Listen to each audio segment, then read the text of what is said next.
ওয়াহিদু রাব্বাকুম, আল্লাহ বলতেছেন তোমরা আল্লাহকে এক মনে করে নাও। এখানে তাওহীদের দিকে ইশারা আল্লাহ করেছে, ওই রবের প্রতি তোমরা এক মনে নাও,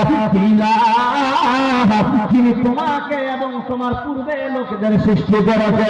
বড় বড় নারাই তাকবীর। আজকে মুসলমান ও আমার ভাইরা শোনো, আমি আজকে অবাক হয়ে গেলাম। আমরা কি বেরেলি না দেওবন্দি না আমরা আহলে হাদিস? একবার জোরে বলেন